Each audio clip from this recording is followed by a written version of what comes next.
My name is Ginevra D Inverno, and I was born in Latina, Italy in 1888. I married Francesco Tasselli in Latina in 1911 and shortly after moved to London. In 1913, our first child arrived, followed by 3 more, 2 boys and 2 girls. Our family was complete. In 1926, our well collapsed when my husband and father of my children died, aged 45. We stayed at 57 King's Cross Road in London. I couldn't speak English very well and wasn't sure how I was going to support my family.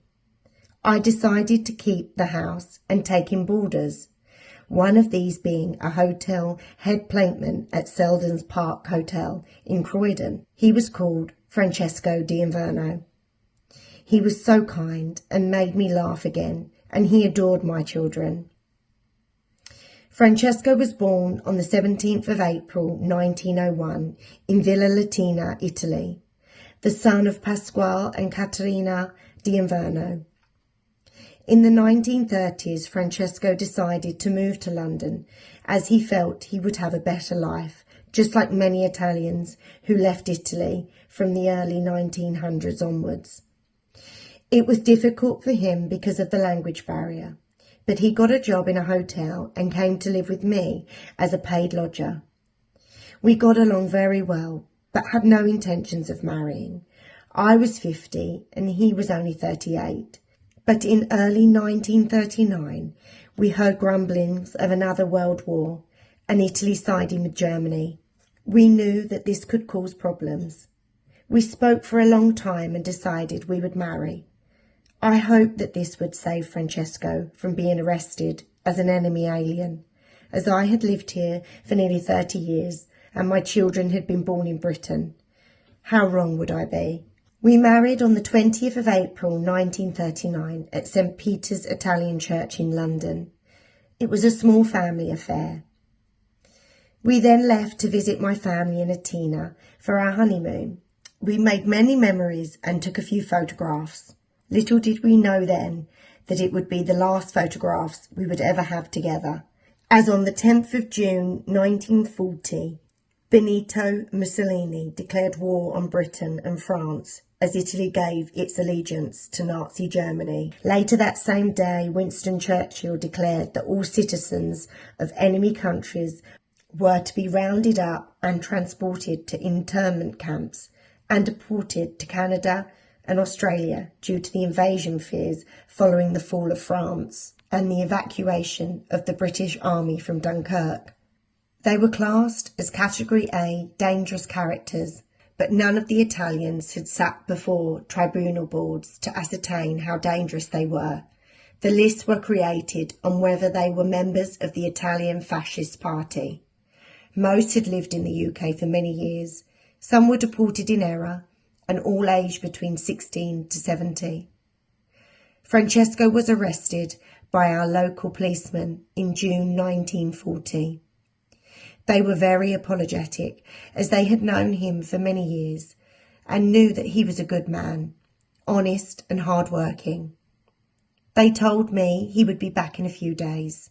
I didn't hear much after that, just talk on the street that our men had been sent to a place called Wharf Mills, an old derelict cotton mill in Bury.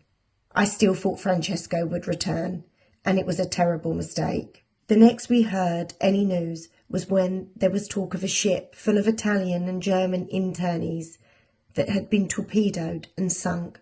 The newspapers were covering the story in full. The Arandora Star was a modified luxury passenger liner. It had left Liverpool with more than 450 German and 700 Italian internees, 86 German POWs being guarded by 200 troops. The ship was hit at 4:45 a.m. on the 2nd of July 1940. It sank within the hour. The shortage of lifeboats and the use of barbed wire around the deck contributed to the high death toll, which was particularly high among the Italians, as many of them were middle-aged or elderly and housed in the lower part of the ship. 442 Italians perished that day. We as a family heard no more, just a card delivered to the house with the words, Francesco D Inverno, lost, Arandora Star. I died on the 29th of December 1973, never knowing that 6 weeks after the sinking, Francesco's body had been found by a 9-year-old boy who was an evacuee from Glasgow, staying with his grandparents for the duration of the war. His body had been washed ashore at Gainsloop, Lendlefoot, in the south-west coast of Scotland. He was fully clothed and had been wearing an Arandora Star life jacket and had papers on his body which identified him. He was buried in an unmarked grave in Girvan's Doon Cemetery in a plain black coffin. A priest from Girvan and another from Irvine conducted the ceremony. 50 years after my death, Francesco would eventually have a headstone erected and be remembered by the people of Girvan, the Italian community, and more importantly, my family, when they all attended the memorial service at the dedication of his headstone on what would have been his 123rd birthday on the 17th of April 2024. Please remember him and visit him if you can. His name is Francesco D Inverno, and he will forever be 39 years old. Non visco derum mai.